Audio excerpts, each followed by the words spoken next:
Hi, I'm Vance, and welcome to Repair and Replace.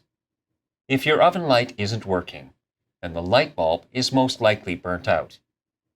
This replacement is really simple and only takes a minute. Always be safe and disconnect the power at the breaker. In most cases, you can access the light bulb through the inside of the oven. Unscrew or pop out the lens cover. Now remove the light bulb.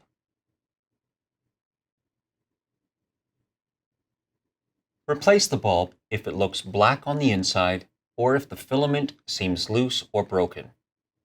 To double check, you can always put the bulb in another fixture to see if it works.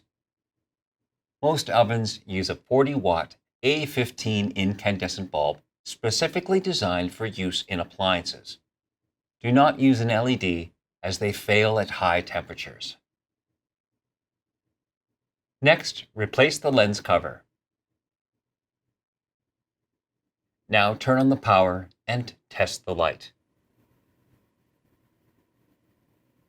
If the light still doesn't work, then it could be a problem with the toggle switch, door switch, or the light socket. You can see how to troubleshoot this in the video linked below. For more troubleshooting videos on water heaters, furnaces, and appliances, then subscribe to our channel. And if you need help, you can call or visit our AMRE location to talk with our knowledgeable staff. Thanks for watching.